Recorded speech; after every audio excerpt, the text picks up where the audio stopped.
Hey everyone, कैसे हैं आप लोग। आई होप कि आप सब एकदम बढ़िया होंगे और तैयारी भी जो है आपकी अच्छी चल रही होगी।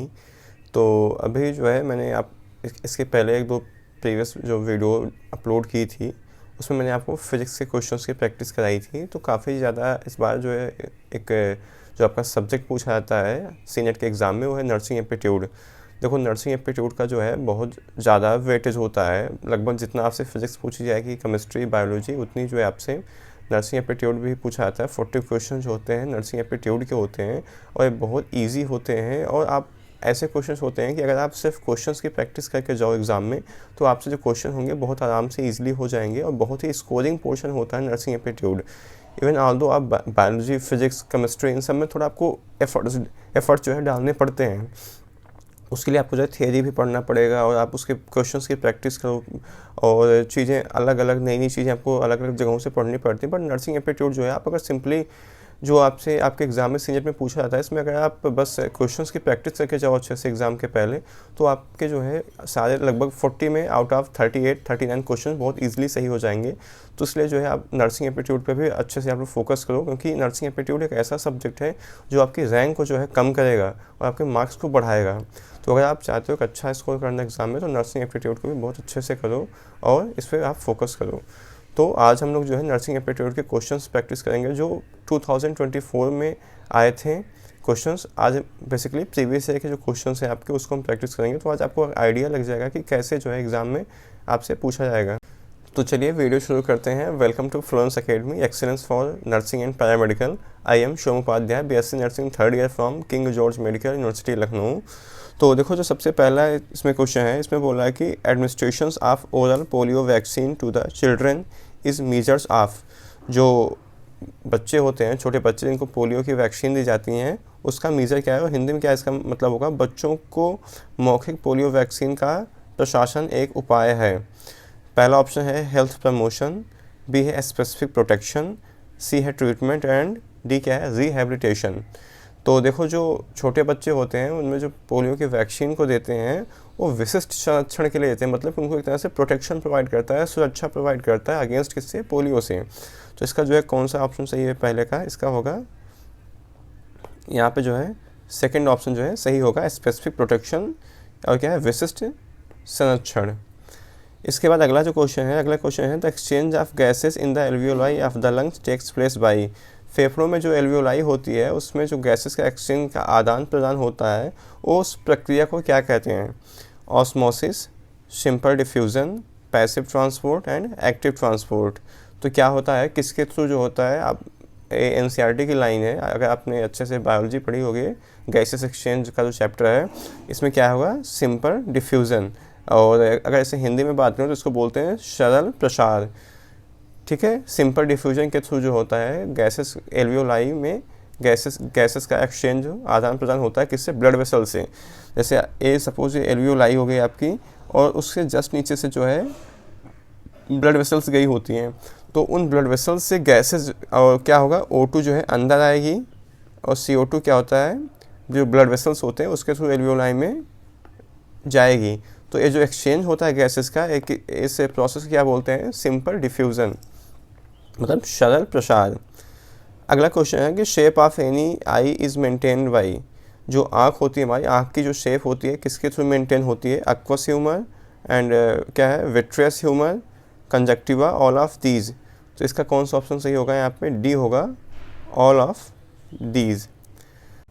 अगर आप UP BSc नर्सिंग यानी UP सीनेट 2025 की प्रिपरेशन कर रहे हैं और आपको एक टेस्ट सीरीज चाहिए जिसका सिलेबस और पैटर्न जो है एग्जैक्ट UP सीनेट के सिलेबस और पैटर्न पे बेस्ड हो, तो मैं आज आपके लिए लाया हूँ Florence Academy full length test series. इस टेस्ट सीरीज़ की खास बात यह है कि यह जो टेस्ट सीरीज़ है ये UP सीनेट के पेपर के पैटर्न और सिलेबस पे बेस्ड है। और यह जो टेस्ट सीरीज़ है हिंदी और इंग्लिश जो है दोनों माध्यमों में अवेलेबल है, यानी कि जो हिंदी मीडियम के बच्चे हैं वो भी इस टेस्ट सीरीज़ को बाई कर सकते हैं। और इस टेस्ट सीरीज़ की खास बात जो है यह है कि इसमें एग्जैक्ट जो क्वेश्चंस आपको प्रोवाइड किए गए हैं वो UP सीनेट पे ही बेस्ड हैं। आपको इस इररिलेवेंट क्वेश्चंस आपको कुछ भी इसमें ऐसा नहीं मिलेगा। और इस टेस्ट सीरीज की अगर मैं प्राइस की बात करूँ तो यह सिर्फ और सिर्फ 99 में अवेलेबल है। तो अगर आप इसको बाई करना चाहते हो तो नीचे दिए गए नंबर पे आप व्हाट्सएप करें और आज ही जो है इसको ज्वाइन करें। तो अब देखते हैं अगला क्वेश्चन। अगला क्वेश्चन बोला कि emergency gland of blood is, emergency gland किसको कहते हैं? ऑप्शंस पढ़ते हैं। पहला क्या है? थाइमस, टेस्टिस और एड्रिनल ग्लैंड, पिट्यूटरी ग्लैंड। तो इसमें कौन सा होगा यहाँ पे जो है? इसका सी ऑप्शन सही होगा। एड्रिनल ग्लैंड जो होती है इसको इमरजेंसी ग्लैंड बोलते हैं। जब जो एड्रिनल ग्लैंड होती है इसका सेक्रेशन की बात करूँ तो इसका कौन कौन सा होता है secretion? Epinephrine and non epinephrine, या फिर इसी को बोलते हैं एड्रेनलिन एंड नॉन एड्रेनलिन, जिसको हम इमरजेंसी हार्मोन बोलते हैं। फाइट फ्लाइट, इसको आपने सुना होगा, फ्लाइट या फिर फाइट। तो जो इमरजेंसी हार्मोन्स होती है उसका सेक्रेशन जो होता है वो कौन सा करती है? एड्रिनल ग्लैंड करती है। तो अभी तक आपको क्वेश्चंस को देख के आप समझ गए होंगे कि क्या पैटर्न होता है, क्या जो है जो यूपीएससी नेट होता है उसमें नर्सिंग एप्टीट्यूड के पूछे जाने की क्या उसकी पैटर्न का, पेपर का जो पैटर्न होता है, सिलेबस होता है, क्या होता है। तो अभी आपको आई थिंक समझ में आया होगा कि ये 2024 के पेपर्स हैं जिसको मैंने जो है वो कलेक्ट करके यहाँ पे आपके लिए मैंने इसको लाया है क्वेश्चंस को। तो अगला क्वेश्चन है कि goitre is a pathological condition associated with, क्या है? Glucagon, thyroxine, progesterone and testosterone. तो सबको पता है किसका है? थायरॉक्सिन। इसको गोइटर को गंडमाला भी बोलते हैं। ठीक है, रोगजन स्थिति होती है। थायरॉक्सिन भी होता है, अगर आप हिंदी में इसको देखना चाहो। कि किल्ड बैक्टीरियल वैक्सीन इज़, जो किल्ड बैक्टीरियल वैक्सीन भी जैसे अब डिवाइड की गई होती है, जैसे होता है आपका लाइव एटीन्यूटेड होता है और इनएक्टिवेटेड किल्ड वैक्सीन्स होती हैं, टॉक्सॉइड होती हैं, mRNA की वैक्सीन्स होती हैं। तो देखो जैसे जो BCG आपकी होती है वो लाइव एटीन्यूटेड होती है। इसमें मतलब जो हम उसमें वैक्सीन में जो हम इंसर्ट करते हैं जो माइक्रो ऑर्गेनिज्म या फिर जो हम वायरस उसको इंटर करते हैं वो इनएक्टिवेटेड फॉर्म में होता है। मतलब उतनी बीमारी नहीं कॉज कर, उसके अंदर इतनी कैपेसिटी नहीं हो जाएगी आपको अंदर जाके बीमारी कॉज कर सके, बट उसके अंदर इतनी कैपेसिटी हो जाएगी धीरे धीरे जो है आपके अंदर वो क्या एंटीबॉडी बना देगी, वो भी जिस एंटीजन के अगेंस्ट। तो इसको क्या बोलते हैं? लाइव एटीन्यूटेड होता है। तो डिप्थीरिया हो गया, पर्ट्यूसिस हो गया, टिटनेस। टिटनेस होता है टॉक्सॉइड होता है, टॉक्सॉइड होता है, फिर एक वैक्सीन का क्लासिफिकेशन होता है। तो इसका कौन सा होगा? पर्ट्यूसिस जो होता है वो किल्ड जो वैक्सीन होती है, यहाँ पे किल्ड इनएक्टिवेटेड किल्ड वैक्सीन होती है। तो यहाँ पे कौन सा होगा? छठवें का जो है सी ऑप्शन सही होगा। सातवां है कि which of the following organ is known as the graveyard of RBC। तो जो है इसको सबको पता होगा क्या होता है यहाँ पे? स्प्लीन। अगला क्वेश्चन है कि which one of the following is not a socio economic indicator. Options पढ़ते हैं। Housing, life expectancy at birth, literacy, family size. तो इसका जो है कौन सा ऑप्शन सही होगा यहाँ पे? फर्स्ट होगा हाउसिंग। अगला क्वेश्चन देखते हैं। विच of the following is an indicator of air pollution. Air pollution का जो है कौन इंडिकेटर है? सबने पढ़ा होगा इसको 12 के NCERT में। कौन से होते हैं? Lichens. Lichens are the indicator of the air pollution. जहाँ पे एयर पोल्यूशन हो वहाँ पे लाइकेन जो होते हैं वो नहीं ग्रो करते हैं। अगला है which one of the following set is a disease caused spread by mosquito. ठीक है, तो कौन सी इसमें 3 ऐसे सेट आपको दिए गए हैं, इसमें से आपको बताना है कि कौन जो है वो मॉस्कीटो है उसके थ्रू होता है। तो cholera, dengue, malaria, chikungunya, dengue, malaria, chikungunya, cholera, typhoid. तो आपको पता है टाइफाइड जो वो क्या बोलते हैं, कॉलरा नहीं होता है ना ये सब। तो कौन सा इसका ऑप्शन सही है? चिकनगुनिया हो गया आपका, डेंगू हो गया, मलेरिया। ये जो 3 डिजीज़ होती हैं किसके थ्रू होती हैं? मॉस्कीटो के थ्रू होती हैं। ठीक है, तो क्या होगा? इसका बी ऑप्शन जो है सही होगा। और आगे चलते हैं। अगला question, the normal blood pressure of an adult. Adult का जो होता है उसका नॉर्मल ब्लड प्रेशर कितना होता है? तो उसको आपको बताना है बेसिकली। तो कितना? 155/100 mmHg। mmHg का मतलब होता है मिलीमीटर मरकरी, इसको बोलते हैं। तो अगर मैं आपको डायरेक्ट जो है बताऊँ सही इसका आंसर, तो इसका सी होगा 120/80 मिलीमीटर मरकरी। ये जो है नॉर्मल ब्लड प्रेशर होता है, इसको आपको याद रखना है। आज भी अभी आप आज पढ़ लो, बाकी आपका जब एडमिशन हो जाएगा उस टाइम पे भी यार बहुत जगह चीज़ें पूछी जाती हैं कि नॉर्मल ब्लड प्रेशर कितना होता है। तो ये काफ़ी इंपॉर्टेंट चीज़ है आपके लिए। तो देखो नर्सिंग एप्टीट्यूड में आपसे ऐसे क्वेश्चंस पूछे जाएंगे एग्जाम में। आपसे बहुत ज़्यादा नर्सिंग में अभी जो आप सब्जेक्ट लोग पढ़ते हैं एडमिशन के बाद वैसे आपसे क्वेश्चंस नहीं पूछेंगे। बेसिकली बायोलॉजी का बहुत ज़्यादा इसमें जो होता है वो एडवांटेज होता है उसका, मतलब पूछे जाने के। ठीक है, बायोलॉजी समझो कि एक तरह से बायो ही आपसे पूछी जाती है, बस थोड़ा नर्सिंग से रिलेटेड चीज़ें आपसे पूछी जाएंगी इसमें नर्सिंग एप्टीट्यूड में। Permanent hardness of water is not due to. तो क्या होगा यहाँ पे? Magnesium sulphate, nitrate, calcium bicarbonate and calcium sulphate. क्या होगा यहाँ पे? मैग्नीशियम सल्फेट के कारण जो होती है वाटर परमानेंट हार्डनेस जो है नहीं होती है। अगला क्वेश्चन है कि the common cause of diarrhoea in children is, जो बच्चे होते हैं बच्चों में जो कॉमन होता है कॉज वो किसका डायरिया का, किसके थ्रू होता है। तो ऑप्शंस क्या है ऑप्शन इसमें क्या है, Norwalk virus and giardiasis, rota virus and adeno virus. तो देखो जो छोटे बच्चे होते हैं उनमें जो मेन कॉज होता है वो किसका, डायरिया का, किसका क्या होता है, एडिनो वायरस जो होता है कॉज करता है उनके अंदर। तो इसका कौन सा होगा, जो है डी ऑप्शन सही होगा। बच्चों में दस्त का सामान्य कारण क्या है, एडिनो वायरस है। अगला क्वेश्चन है कि the light of which colour use to treatment neonatal jaundice, जो छोटे बच्चे होते हैं जिनमें जैसे जो भी नियोनेटल मतलब जो बच्चे भी पैदा हुए हैं तो उनमें जो होता है जॉइंडिस का ट्रीटमेंट कैसे किया जाता है।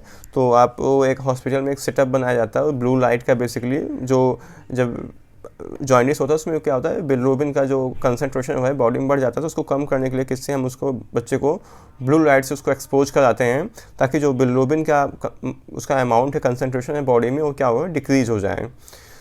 ठीक है, तो इसका कौन सा होगा, बी ऑप्शन सही होगा, नीली रोशनी। तो जॉइंडिस को अगर हिंदी में बताऊँ तो इसको क्या है, पीलिया कहते हैं। अगर जिसको ना समझ में आया तो जॉइंडिस का मतलब क्या होता है, पीलिया होता है। Balance of body is controlled by, जो हमारी बॉडी होती है उसमें बैलेंसिंग का काम कौन करता है, cerebrum, medium, spinal cord and cerebellum. तो क्या होगा इसका, डी होता है सेरिबेलम। तो आपने देखा होगा कभी कभी जो लोग ड्रिंक कर लेते हैं वो पैर उनका लड़खड़ाने लगता है, चलने पर नाले में गिर जाते हैं या फिर कहीं इधर उधर पड़े, सड़क के किनारे पड़े जाते हैं, खड़े नहीं हो पाते हैं। तो बेसिकली उनका क्या होता है, उनका सेरिबेलम जो है हिल जाता है, डिस्टर्ब हो जाता है, जिसकी वजह से क्या होता है उनमें बैलेंसिंग की कैपेसिटी जो होती है नहीं रह जाती है और वो गिरते पड़ते जाते हैं यहाँ वहाँ। ठीक है, तो इसका क्या होगा, सी हो गया सेरिबेलम। अगला क्वेश्चन देखते हैं, इसमें बोला what is the best procedure for treating non poisonous snake bite. अगर आपको आपको पता है कि आपको जो है एक जो है जहरीला सांप ने काट लिया है तो उसमें क्या करोगे आप, क्या एज अ जो है उसका फर्स्ट एड आप क्या करोगे ट्रीटमेंट। तो ऑप्शंस पढ़ते हैं। पहला क्या है, keep the victim calm, keep bite and location lower the and heart, get medical help. तो इसका जो है पहला ही ऑप्शन सही है।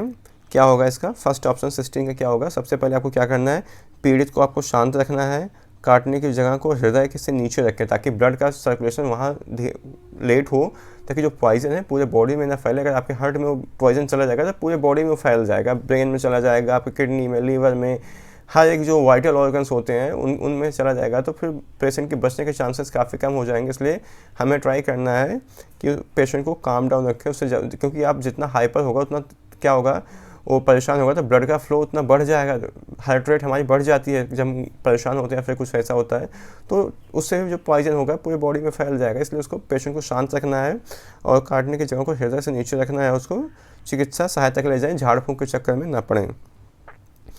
अगला क्वेश्चन है कि the area of special doctors who treat old peoples, मतलब कुछ ऐसे जो हमारे जो मेडिकल साइंस है उसमें अलग अलग स्पेशलाइजेशंस बनी है बाद में, तो उसमें पूछ रहा है कि विशेष डॉक्टर जो बुजुर्ग लोगों की इलाज करते हैं, जो बुजुर्ग लोगों का इलाज करते हैं उनको क्या कहा जाता है। तो ऑप्शन है ऑन्कोलॉजिस्ट, ऑस्टियोपैथ एंड फिजिशियन, जीरियाट्रिशियन।